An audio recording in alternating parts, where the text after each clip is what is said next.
이사야 11장 1절부터 16절 말씀 가지고 함께 은혜 나누고자 합니다. 지난주 말씀에서는 하나님만이 진정으로 의지할 분이라는 것을 깨닫고 돌아오는 남은 자들에게 주는 위로였습니다. 아시리아가 아무리 몽둥이를 들어 때리고 지팡이를 높이 들어 치려고 하더라도 하나님께서 지켜주실 것이니까 두려워하지 말라고 했습니다. 아시리아가 예루살렘을 향해 점점 다가오더라도 두려워하지 말라고 했습니다. 예루살렘을 함락시키고 남은 자들을 죽이려고 높이 팔을 쳐들었을 때도 하나님께서 먼저 그 팔을 치신 후에 그 다음에 그들을 쓰러뜨리고 남은 대적들도 아무리 레바논의 숲처럼 많을지라도 다 쓸어버리신다고 했습니다. 오늘 말씀은 이스라엘의 남은 자의 회복을 노래합니다. 남은 자들은 메시아의 깃발 아래 메시아의 깃발 아래 다시 모여서 하나님 나라가 회복된다는 것입니다. 메시아의 말씀을 통해서 완전한 평화를 이루게 되고 출애굽 때와 같은 기적을 이루어서서 수많은 사람들이 사방에서 돌아오게 하신다는 겁니다. 예수 그리스도의 말씀을 받은 우리도 어떻게 해야 이렇게 우리를 통해서 돌아오게 할지 알아보도록 하겠습니다. 1절부터 9절에 보면 메시아를 통해 이루어지는 메시아의 말씀을 통해 이루어지는 완전한 평화가 나와 있습니다. 하나님께서는 10장에서 예루살렘의 나무들을 도끼로 찍어서 넘어 쓰러뜨리셔서 그 수가 얼마 남지 않을 것이라고 했습니다. 근데 하나님께서 10장 끝부분에서는 아시리아도 다 찍어서 넘어뜨린다고 했습니다. 어떻게 보면 야곱과 아시리아가 둘 다 하나님의 심판의 도끼에 다 쓰러져서 없어진 것 같습니다. 그러나 11장 1절은 야곱의 회복을 노래합니다. 아시리아는 다시는 회복되지 못합니다. 그러나 야곱은 그 남은 그루터기에서 싹이 나서 회복된다는 것입니다. 이것은 마치 저 옆에 있는 무화과 나무와 똑같습니다. 나무를 자르라고 시켰더니 이분이 잘 몰라서 무화과 나무를 그냥 통째로 베버렸어요. 그래서 어이구 아깝다고 다들 그랬는데 그 밑에서 싹이 나가지고 또 자라서 또 열매를 맺고 있습니다. 그런 모습입니다. 이스라엘을 완전히 쳐서 잘라서 베어버렸는데 그 뿌리에서 싹이 나서 다시금 회복된다는 것입니다. 근데 사실 다윗 왕가를 높이려면 다윗의 그루터기에서 싹이 난다고 해야 맞습니다. 그렇죠? 그런데 평범한 농부인 다윗의 아버지 이새의 그루터기에서 싹이 난다고 했습니다. 하나님께서는 보잘것없는 농부의 아들 다윗을 세우셨던 것을 생각나게 하는 말입니다. 이제 교만해진 다윗 왕가는 무너뜨리고 평범한 농부인 다윗의 아버지 이새의 그루터기에서 싹이 난다는 것입니다. 예수님은 만왕의 왕이지만 다윗의 화려한 왕가의 자손으로 오지 않으셨습니다. 아주 평범한 사람의 가문을 통해서 이렇게 오시는 것입니다. 2절은 메시아의 통치권은 하나님께서 주신다는 내용입니다. 7가지 영이 나오는데요. 성령의 7가지 속성을 가리킨다고 제가 신약 설교할 때 했습니다. 첫 번째로 주님의 영이 그에게 내려왔다는 말은요. 사사기 14장 6절에서 삼손에게 주님의 영이 내려오셨다라고 할 때도 똑같이 나옵니다. 이는 메시아가 하나님의 힘을 가지셨다라는 뜻입니다. 그래서 이는 주님의 영이라는 나머지 이 말 빼놓고 6개가 남았죠. 그 6개를 2개씩 묶어서 이렇게 설명한 사람이 있습니다. 그래서 첫 번째 쌍은 지혜와 총명은 나라를 다스린 데 관련한 능력, 분별력, 판단력 이런 것이라고 말을 합니다. 둘째 쌍인 모략과 재능은 전쟁을 수행하는 능력이라고 이렇게 설명합니다. 셋째 쌍인 지식은 지식과 여호와를 경외하는 것은 영적 지도자의 능력이라고 어떤 학자가 이렇게 둘씩 묶어서 설명했습니다. 그래서 지혜와 총명은요, 출애굽기 31장 3절에서 부살렐에게 지혜와 총명을 주셔서 온갖 일을 해내도록 했다라는 데도 나옵니다. 이건 무슨 능력이냐면요, 분별하고 판단하는 능력입니다. 하나님의 성전에서 필요한 것을 만들 때 분별하고 판단해서 어떻게 해야 되는지 생각을 할 줄 아는 능력입니다. 그래서 하나님, 사람이나 나라를 다스릴 때에도 필요한 능력인데 이것은 머리로 분별하고 판단하는 겁니다. 두 번째 모략과 권능은 지혜와 총명으로 분별하고 판단한 것을 어떻게 실행할 것인가를 말한 것입니다. 그렇기 때문에 이것을 전쟁을 수행하는 능력이라고 이렇게 말을 한 것입니다. 그래서 지식은 하나님을 말씀을 아는 지식이고 그 다음에 또 여호와를 그걸 안다면 여호와를 경외하는 것입니다. 따라서 이렇게 되는 겁니다. 하나님의 영, 여호와 영이 내리면 우리에게 힘을 주시는데 어떻게 한다고요? 분별하고 판단하시고 그에 따라 실행하시면서 하나님의 말씀을 깨닫고 하나님을 경외하게 하는 그런 영을 메시아가 받으셨다는 것입니다. 모두가 하나님으로부터 온 영이기 때문에 이 메시아는 세상의 왕들과는 전혀 다른 분이라는 것입니다. 3절에서 5절은 이렇게 하나님의 영으로 하나님의 통치권을 받은 메시아가 어떻게 다스리는지 그 내용입니다. 통치의 첫 번째 원칙은 하나님을 경외하는 것입니다. 그래서 메시아는 눈에 보이는 대로 재판하지 않고 귀에 들린 대로 판결하지 않는다고 했습니다. 이게 무슨 말입니까? 보통 사람들은 눈으로 보고 이미 재판이 끝났어요. 그렇죠? 저 목사님은 잘생겼으니까 착한 사람일 거야. 이렇게 딱 재판이 끝났어요. 처음 보자마자. 그렇죠? 그렇다고 끄떡끄떡 하시면 안 되죠. 이것이에요. 눈으로 보고서 이미 사람을 다 판단해버려요. 그렇죠? 옷차림새나 우리는 이미 처음 사람을 만나서 바라보고 악수하고 이렇게 쳐다보면 대부분 이 사람이 어떤 사람이겠구나. 머릿속으로 다 재판을 합니다. 그죠? 조금 싸납게 생겼구나. 그런데 그 다음에는 또 뭐로 판단합니까? 말을 듣고 판단합니다. 그래서 이 판결이라는 말은요, 이 토론을 통해 옳다고 증명한다는 뜻인데요. 서로 말 가지고 이렇게 저렇게 토론할 때 그거를 듣고 이 판단하는 것입니다. 따라서 즉시 눈으로 보고 판단하여 재판의 결과를 선언하지 않고 또 변론하는 말만 듣고 이렇게 판결을 내리지 않는다는 겁니다. 재판을 하는 판사는 그렇게 하면 안 되죠. 선입견으로 보고서 돈 많게 생겼으니까 이 사람은 죄가 없고 그러면 안 되잖아요. 말을 하는 거 들으니까 이쪽이 말을 훨씬 더 그럴듯하게 잘하니까 말만 듣고 그냥 재판을 하면 안 된다는 거죠. 그래서 메시아는 그렇게 안 한다는 겁니다. 세상의 왕들은 그렇게 하는데 메시아는 절대로 그렇게 하지 않는다는 겁니다. 어떻게 합니까? 대신에 하나님의 영으로 그 속 깊은 곳에 마음을 보고 재판하신다는 겁니다. 판결하신다는 겁니다. 따라서 우리 예수님은 사람의 속을 보시고 판단하시지 말을 듣고 겉모양을 보고 판단하지 않으시는 겁니다. 4절 앞부분에서 가난한 사람을 공의로 재판하고 세상에 억눌린 사람을 바르게 논죄한다고 했습니다. 재판과 논죄는요, 3절에서 재판과 판결이라는 말과 똑같은 말입니다. 제발 좀 이렇게 좀 안 했으면 좋겠는데요. 이 번역하시는 분들이 이렇게 말을 바꿔요.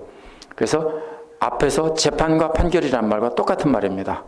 가난한 사람들이란 가진 것이 없는 사람입니다. 그런 사람들은 정의로 재판하신다고요. 옛날에 어떻게 했습니까? 돈이 있으면 무죄, 그죠? 유전무죄, 무전유죄 이런 말이 있죠. 그것처럼 돈이 있으면 무죄고 이것은 정의로운 재판이 아닌 겁니다. 그런데 메시아는 가난한 사람을 정의로 재판하신다는 겁니다. 또 개역에서 겸손한 자라고 번역한 말은 새 번역에서는 억눌린 자라고 했는데요. 이것은 가장 신분이 낮은 사람입니다. 어떻게 노예 같은 사람들이에요. 그래서 억누르고 때리고 이렇게 하면서 하죠. 그런 사람들을 말하는 것입니다. 그런 사람들에게도 공정함으로 재판한다는 겁니다. 세상에 그런 재판관이 어디 있을까요? 그런 나라 참 좋은 나라입니다. 근데 우리 예수님은, 메시아는, 여기서는 예수님이라고 안 했죠? 메시아는 바로 그렇게 재판한다는 겁니다. 메시아와는 달리 세상 왕들은요, 가진 것이 없는 가난한 사람과 가장 천한 신분의 사람들에게는 올바르게 재판하고 판결을 내리지 않았습니다. 세상 왕들은 돈이 많은 사람과 신분이 높은 사람들의 친구였습니다. 그래서 그런 사람들의 말은 들어서 재판을 옳게 해주고 그 사람들에게 유리하게 해줬습니다. 그러나 메시아는 사람들의 속을 들여다보고 다 아시기 때문에 보이고 들리는 거하고는 상관없이 올바르게 재판하신다는 겁니다. 그래서 세상 왕들은 들어주지도 않고 저리 가라고 치우는데 메시아께서는 다 들어주시고 다 아시고 그 억울함을 풀어주신다는 겁니다. 4절 뒷부분은 가난한 자를 정의로, 천한 자를 공정함으로 다스린다는 말과 반대로 짝을 이루는 말입니다. 그래서 그가 하는 말은 몽둥이가 되어서 잔인한 자를 친다고 했습니다. 원어는 그 입에 몽둥이로 땅을 친다는 뜻입니다. 하나님의 말씀으로 악인들을 정죄하는 판결문을 낭독한다는 뜻입니다. 땅이란 사악한 자들이 다스리는 세상을 가리키는 말입니다. 하늘의 반대가 땅이죠. 하늘은 하나님이 다스리는 곳이라면 땅은 악한 자들이 다스리는 세상을 뜻합니다. 그래서 메시아는 악한 자들이 다스리는 세상을 그 입에서 나오는 말씀의 몽둥이로 치신다는 겁니다. 또 그가 내리는 선고는 사악한 자를 사형에 처한다고 했는데 원어는 그 입술의 숨결로 악한 자를 죽인다는 뜻입니다. 그러면 앞에서는 입의 몽둥이로 때린다는 것은 말씀으로 이 사람은 사형, 이 사람은 곤장천대 이런 겁니다. 근데 여기서는요, 입술의 숨결이란 이렇게 개인적으로 직접 선고하는 선고문이 아닙니다. 하나님께서 미리 죄를 정해놓으시고 죽을 죄를 이미 정해놓으신 것입니다. 따라서 이건 개인에게 직접 선고하는 것이 아닙니다. 어떻게 합니까? 입의 몽둥이는 죄를 직접 정죄하는 건데 입술의 숨결은 하나님의 숨결로 이렇게 조용히 말씀하신 그 말씀입니다. 왜? 직접 개인에게 내린 게 아니니까. 그런데 정죄하지 않더라도 소리 없이 죽게 하는 하나님의 심판이라는 겁니다. 그렇게 하신다는 겁니다. 메시아께서는 그렇게 악인들을 말씀으로 사형 선고를 내리시고 또 숨만 크게 쉬어도 바로 그분의 말씀으로 조용조용 말씀하신 그 말씀으로도 소리 없이 죽게 하신다는 겁니다. 이렇게 정의로 심판하시는 분입니다. 5절은 그는 정의로 허리를 동여매고 성실로 그 몸에 띠를 삼는다고 했습니다. 이 말 이해하기 어렵죠? 정의란 공정한 재판을 하는 능력입니다. 성실이란 항상 변함없이 그렇게 한다는 뜻입니다. 제가 유성신 집사님한테 처음에 티벳 버섯을 받았습니다. 제 안에 장을 좋게 하라고 이렇게 줬어요. 성실이 뭐냐면요, 저는 지금까지도 한 번도 그걸 죽이지 않고 계속 살리고 있어요. 그거 되게 귀찮아요. 아침마다 걸러서 이렇게 헹궈서 다시 또 우유를 벗어놓고 또 먹고 이렇게 해야 되는데 하루도 안 빼놓고 제 아내한테 그걸 해줍니다. 그럼 그게 성실입니다. 그럼 하나님이 메시아가 어떻다고요? 성실을 그렇게 항상 그렇게 하신다는 거. 근데 이 말이 이해할 수 없는 게 뭐예요? 동여맨다는 이 말이 무슨 말인지 알아야 됩니다. 허리는요, 엉덩이나 생식기가 있는 부분을 가리키는 말입니다. 그냥 허리가 아니에요. 그러면 예레미야 13장 1, 2절에서 고운 배로 생식기와 엉덩이를 감싸라고 했습니다. 이걸 감싸지 않으면 어떻게 되냐면 아랫돌이 다 드러나는 겁니다. 이사야 20장 2절에서 허리에서 배를 풀고 신을 벗으라고 했습니다. 이사야한테 어떻게 하고 다니라는 거예요? 허리에서 배를 풀으면 그냥 다 나오는 겁니다. 그리고 신을 벗으면 맨발인 겁니다. 그러면 알몸에다 맨발로 다니라는 겁니다. 그렇게 다니라는 겁니다. 이게 뭐예요? 그렇게 포로로 끌려갈 것이다. 이렇게 예언을 그렇게 행동으로 보여주라는 것을 한 것에서 나옵니다. 그렇다면 메시아는 이게 무슨 말이냐면요, 뭔지는 정확히 모르는데 이런 겁니다. 속옷 같고 속에 항상 입는 속옷 같은 겁니다. 이런 식일 것 같습니다. 오늘날 여자들 입는 옷으로 말하면 이것은 팬티와 거들이다, 이런 것과 같습니다. 그러면 어떻게 합니까? 만약에 팬티와 겉을 입고 있다면 중간에 길 가다가 나 잠시 벗었다가 또 조금 있다가 또 다시 입었다 이렇게 할 수 있나요? 없죠. 입고 있으면 어떻게 합니까? 처음부터 끝까지 계속 입겠죠. 아마 겉들은 아마 항상 안 입는 것 같아요. 그러면 뭔지는 모르지만 아무튼 항상 속에 입는 옷처럼 이렇게 붙들어 매놓는 것입니다. 옛날 옷은 그렇게 고무줄 날리고 이런 게 아니기 때문에 천 같은 걸 이렇게 묶어서 매는 거니까 이렇게 동여 맨다고 한 것입니다. 무슨 뜻입니까, 그러면? 예수님은 정의와 이 성실을 항상 붙들어 매고 있으면서 한 번도 그것을 내려놓는 법이 없다라는 뜻입니다. 우리가 다니면서 팬티를 벗어서 아무 데나 버리지 않는 것처럼 그분은 항상 정의와 성실을 팬티처럼 그렇게 항상 입고 다니신다, 이런 뜻입니다. 그러니까 예수님은, 메시아는 언제는 이렇게 하고 언제는 이렇게 안 하고 이런 게 한 번도 없다는 뜻입니다. 항상 올바르게 재판하고 항상 믿을만 하다는 뜻입니다. 그렇죠. 혹시 셀폰이나 이런 것은 놓고 다닐 수 있죠. 차키 같은 거 이런 거 놓고 다닐 수 있어요. 근데 혹시 어디다 속옷 놓고 오신 적 있으세요? 가끔 바람둥이 남자들은 술 먹고 그런 경우도 있다고 합니다. 그런데 그렇게 할 수 없습니다. 항상 몸에 붙어 있는 것입니다. 그것처럼 메시아는 항상 그렇게 정의와 성실을 항상 그렇게 몸에 붙이고 다니신다는 겁니다. 겉옷 같은 거, 속옷 같은 거 이런 것은 그냥 벗어놓을 수 있습니다. 근데 이것은 옷이 아니에요. 오늘날식으로 말하면.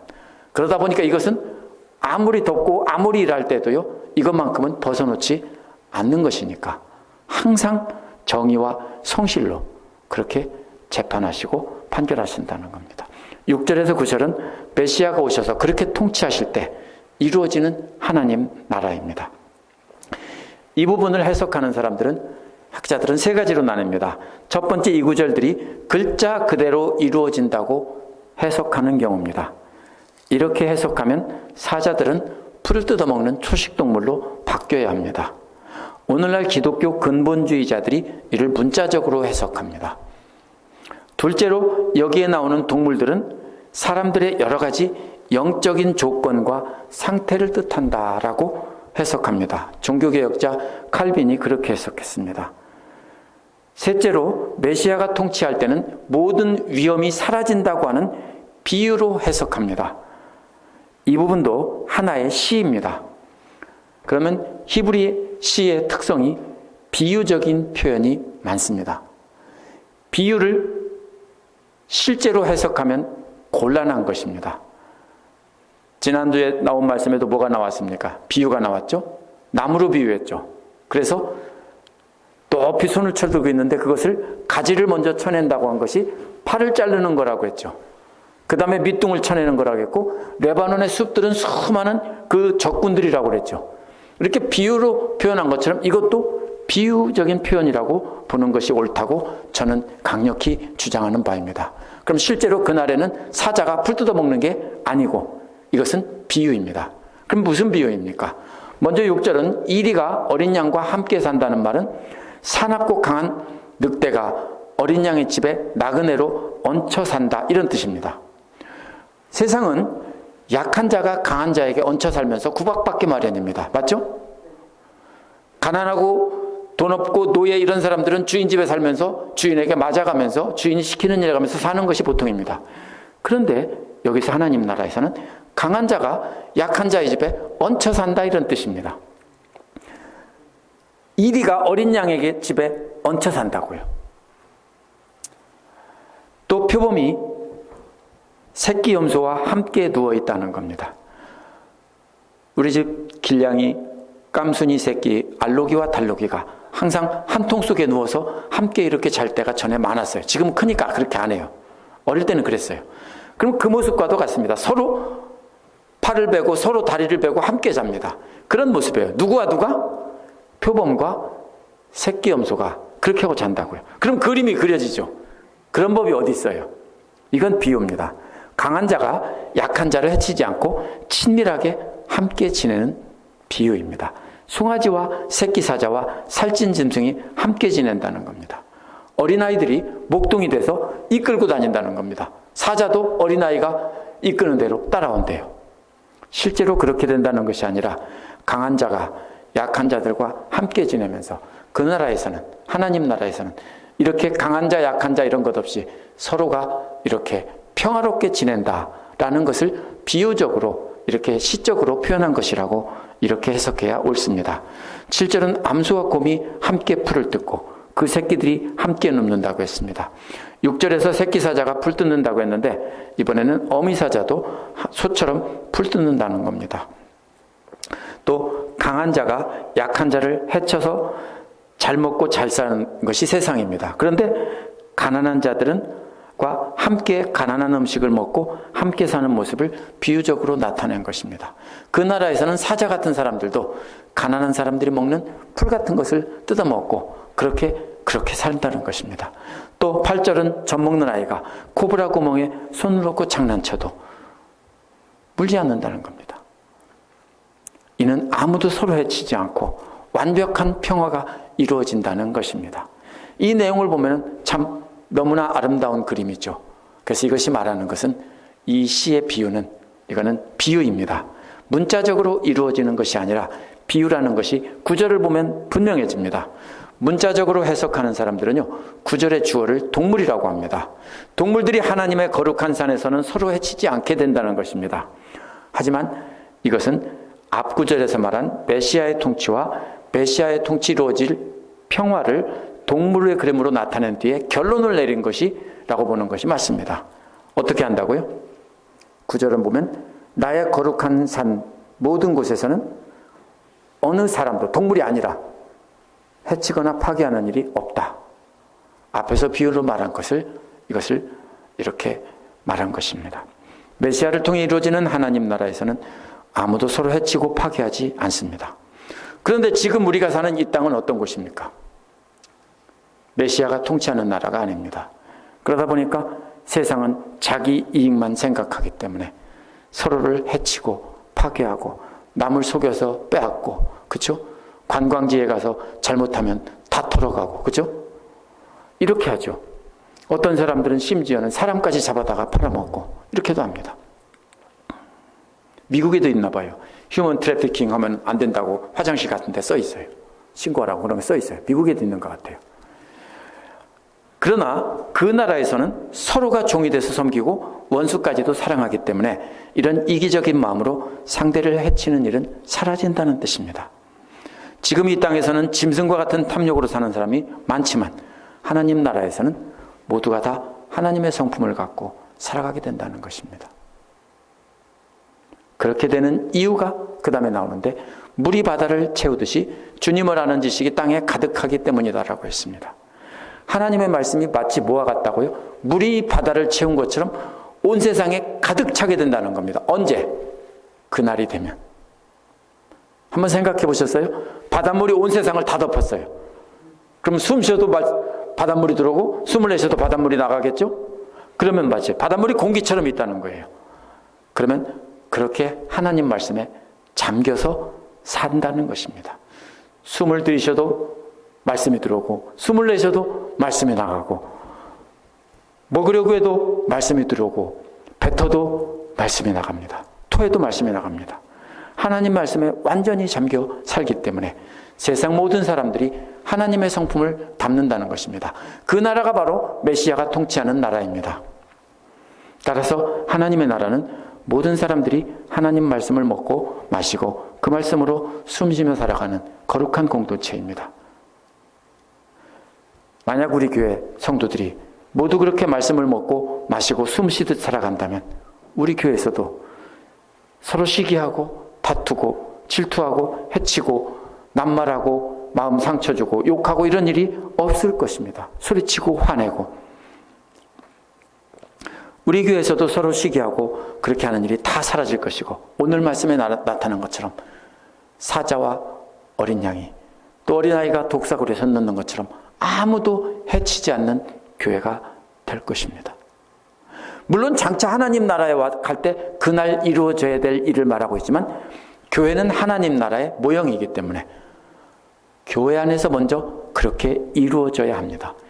교회 밖의 세상은 그렇게 으르렁거리지만 교회 안에서는 서로 감싸주고 보듬어주고 덮어주고 도와주고 서로 낮추고 섬기고 그렇게 해야 되는 것입니다. 그것이 이사야가 말하는 이루어질 하나님의 나라입니다. 10절에서 16절은 메시아의 깃발 아래 모일 하나님의 백성들입니다. 10절에서 11절은 이새의 줄기에서 난 싹이 군기가 된다는 것입니다. 군기가 뭐예요? 군대 앞에서 깃발을 높이 들면 그 깃발을 보고 군인들이 따라가는 겁니다. 어느 부대를 나타내는, 영어로 스탠다드라고 합니다. 스탠다드를 쳐들면은 그 군대가 전부 그거를 보고 따라가고 그거를 보고 모입니다. 오늘날은 무슨 GPS나 다른 신호를 따라가겠지만 옛날에는 스탠다드를 앞에서 높이 들면은 다른 병사들은 그거 아래에서 모여서 전부 열을 지어 따라가는 것입니다. 뭐가 스탠다드가 된다고요? 이새의 줄기에서 난 싹, 메시아가, 그 싹이 올라온 그 싹이 바로 군기가 된다는 것입니다. 전쟁에서 패하고 다 쓰러졌고 군기가 어떻게 됐습니까? 전쟁에서 지면 뭐부터 없애는 줄 아세요? 군기부터 없앱니다. 어느 나라를 점령하면 어떻게 합니까? 제일 먼저 깃발부터 내립니다. 그래서 6.25 때 중앙청을 수복했을 때 제일 먼저 뭐 합니까? 깃발을 내리고 올리죠. 미군들이 태평양에 있는 섬을 다시 탈환했을 때 성조기를 세우는 그 유명한 사진이 있습니다. 잡지에 나온 그 사진이. 바로 그런 것입니다. 그러면 지금 이스라엘이 다 멸망하고 깃발도 쓰러진 그 상태예요. 패잔병들이에요. 다 죽었고요. 그 중에 보니까 몇 명이 산 사람이 시체더미 속에 조금 있어요. 그 사람들이 일어나서 이제 우리는 다 망했다 하는데 다시 깃발이 올라옵니다. 메시아의 깃발이 올라옵니다. 그걸 보고 기뻐서 아, 우리 대장이 살아계시는구나 하고 다시 이렇게 모여드는 장면입니다. 이 그림이 상상이 되셔야 됩니다. 이 패잔병들의 마음을 가지고 이 부분을 봐야 됩니다. 다 죽은 줄 알았는데 시체더미 속에서 적들이 땅 파고 다 묻었는데 그 중에서 살아있는 자가 있었던 겁니다. 우리 할아버지의 사촌인가 누가 그렇게 6.25 때 땅 파고 다 묻었는데 그 속에서 뚫고 살아나왔다고 했어요. 옛날에 그런 일 많이 있었죠. 바로 그렇게 나와서 살아나와서 보니까 패잔병이 보니까 깃발이 다시 올라와요. 얼마나 기쁘겠어요. 그죠? 바로 그런 뜻이에요. 대장이 살아있다는 뜻이에요. 이거를 본 패잔병들의 마음으로 우리가 이 말씀을 봐야 됩니다. 흩어진 이스라엘 백성들이 다시 메시아의 깃발 아래 모인다는 것입니다. 12절은 주님께서 세우신 메시아의 깃발을 보고 쫓겨난 북왕국 이스라엘 사람들이 그 깃발을 보고 찾아온다고 했습니다. 북왕국 이스라엘이 먼저 망했어요. 다 흩어졌어요. 아시리아는 이런 정책을 썼습니다. 강제로 이주를 시켰습니다. 소련의 스탈린이 그걸 보고 흉내내서 그 여러 민족들이 반란을 일으킬까봐 연해주에 살던 고려인들은 중앙아시아, 카자흐스탄, 우즈베키스탄 이쪽으로 옮겨놓고 그쪽 사람들을 이쪽으로 옮겨놓고 다 바꿔놨어요. 그것과 똑같이 한 것이 누구냐면 원래 했던 것이 아시리아가 그렇게 했습니다. 점령을 한 지역을 놔두면 반란을 일으킬 거 아니에요. 그러니까 그 나라를 다 섞어가지고 여러 나라를 섞어서 옮겨놨어요. 남한국 유다 사람들은 흩어졌다고 했습니다. 왜냐하면 바빌로니아는 이주시키지 않고 그냥 놔두고 지도자들만 싹 잡아갔기 때문입니다. 지도자들, 기술자들 이런 사람만 싹 잡아가고 나머지만 남겨놨기 때문에 반란을 못 일으키게 하는 정책을 썼습니다. 그래서 그 사람들이 다 군기 아래 모여든다는 것입니다. 물론 이 부분은 예수 그리스도에 대한 예언입니다. 그러나 이사야와 이사야 시대 사람들은 이 말을 가지고 예수 그리스도로 생각하지 않았을 것입니다. 이들은 뭐라고 생각했습니까? 포로로 바빌로니아로 잡혀갔던 사람들이 다시 돌아와서 예루살렘을 회복하고 이스라엘을 다시 하나님의 나라로 세운다는 뜻으로 해석했습니다. 성경을 읽을 때 성경에 나타난 예언들은 그 당시의 사람들이 어떻게 이해했는지를 먼저 알아야 됩니다. 그것이 1차적인 의미이고요. 이미 성취된 예언입니다. 그러나 성경은 항상 아직 이루어지지 않은 하나님의 궁극적인 목적을 담고 있습니다. 그래서 70년 뒤에 다시 회복된 이스라엘은 종말에 이루어질 하나님 나라의 모형인 셈입니다. 13절 14절에 보면 에브라임과 유다의 적개심이 사라진다는 것입니다. 에브라임은 북왕국을 대표하는 지파 이름입니다. 그래서 북왕국과 남왕국 유다가 갈라져서 적개심이 대단했는데 그 적개심이 사라지고 하나가 된다는 뜻입니다. 그런데 70년 뒤에 포로에서 돌아온 사람들이 적개심이 사라지고 하나가 되었습니까? 절대로 아닙니다. 유다 사람들이 돌아와서 세울 때 북왕국 사람들이 우리도 같이 하자라고 했을 때 뭐라고 했어요? 막말로 꺼져 하고 치워버렸어요. 그래서 어떻게 됐어요? 원수가 됐어요. 그러면 이루어졌어요? 안 이루어졌어요. 그건 그냥 모형이지 이루어지지 않았어요. 북왕국 사람들이 재건하자고 함께 하자고 했을 때 유다 사람들은 거절했어요. 그들은 개돼지 취급하고요. 예수님 시대도 그랬어요. 왜? 자기들은 신분이 높은 사람이고 순수한 종족이고 거기 가서도 이렇게 높은 대접 받다가 돌아왔는데 거기에 남아있던 사람들은 뭐가 됐냐면요. 다 뒤섞였어요. 여러 민족과 뒤섞여서 더럽다는 거예요. 신분도 천하고 더러운 것들. 너희들은 저리 가. 이러는 거예요. 이게 무슨 말이에요? 이런 말이에요. 어떤 집이 있는데요.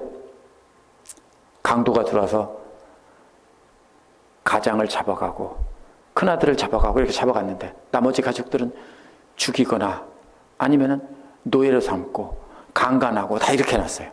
나중에 아버지와 큰아들이 다시 돌아와서 이 더러운 것들 다 나가 이러는 것과 똑같은 소리예요. 이게요. 무슨 말씀인지 이해가 되세요?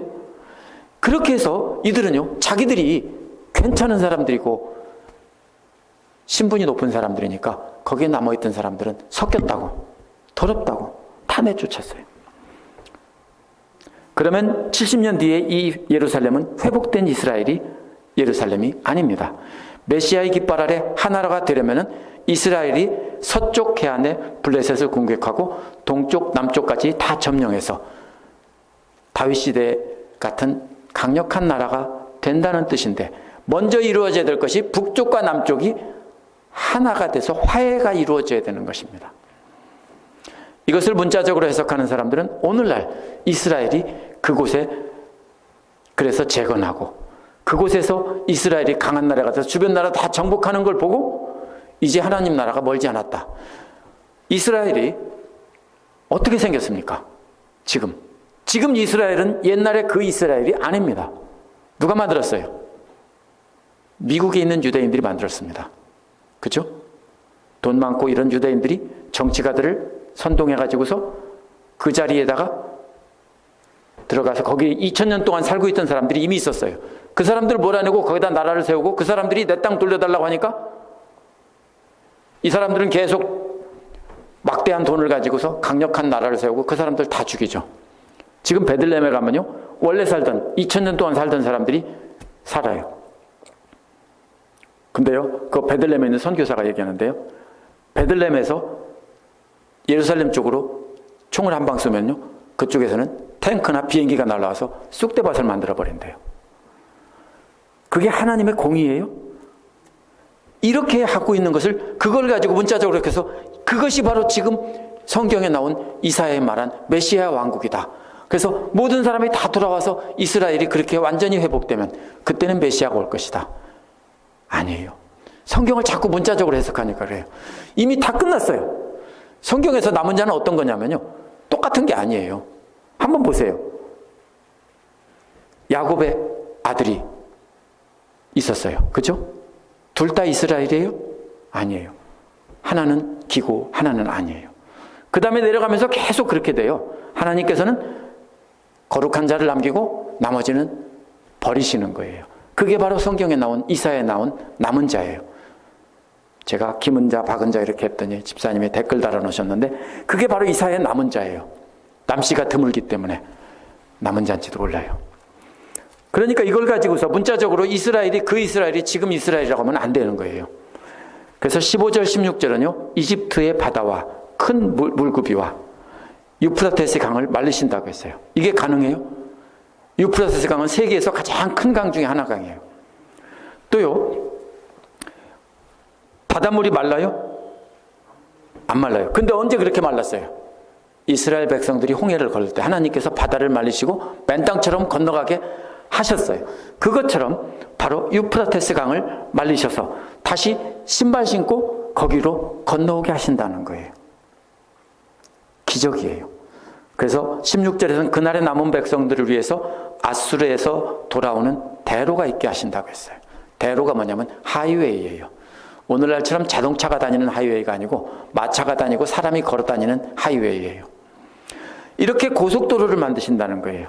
그렇게 되면 이스라엘 백성들은 출애굽 때처럼 흩어진 백성들이 돌아와서 하나님 나라를 이룬다는 거예요.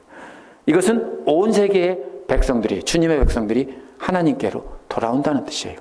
이스라엘은 보면은 혈통의 이스라엘이 아니에요. 이제는 예수 그리스도를 믿는 사람들이 이스라엘이에요. 그러면 오늘날 교회는 장차 오늘 말씀에 나타난 장차 이루어질 영광의 하나님 나라의 모형이에요. 이제 이건 진짜 모형이에요. 그렇기 때문에 예수께서 우리에게 성령을 보내주시고 믿는 자들 가운데 거하게 하시고 다스리게 하신 거예요. 그렇다면 우리가 먼저 성령님을 모시고 성령님의 도우심을 따라 판단하고 행동하고 예배해야 되는 겁니다. 그것이 성령의 7가지 그 특성을 이렇게 알려주신 것이 바로 그런 뜻입니다. 그렇다면 우리도요, 성령님을 믿는 자들 가운데 거하시면서 하나님 말씀을 깨닫게 하고 순종하는 마음을 주시기 때문에 그 인도대로 따라가면서 행동하고 판단하고 행동하고 예배를 해야 되는 것입니다. 따라서 우리는 예수 그리스도께서 주신 말씀을 따라 온유한 자세로 나를 낮추고 남을 높이며 가난하고 억눌린 사람들을 높여주며 살아야 됩니다. 그것이 사자와 어린 양 이런 동물로 비유된 그 나라입니다. 어느 때는 그렇게 하고 어느 때는 그렇게 안 하면 안 돼요. 뭐같이요? 속옷 입은 것처럼 항상 그렇게 성령님의 인도하심을 따라 판단하고 순종하고 경배하는 삶을 살아야 됩니다. 그러면 우리가 어떻게 돼야 됩니까? 물이 바다를 덮는 것처럼 주님의 말씀이 우리 교회에 가득하게 해야 됩니다. 우리 가정에 가득해야 되고요. 우리 각자에게 가득 차야 되는 것입니다. 주님의 말씀으로 주님을 아는 지식의 바다에 빠져 살 때 우리가 그 말씀을 따라서 살 수 있도록 성령께서 도와주시고 그러면 이 땅에서 하나님 나라가 이루어지는 것입니다. 기도하겠습니다.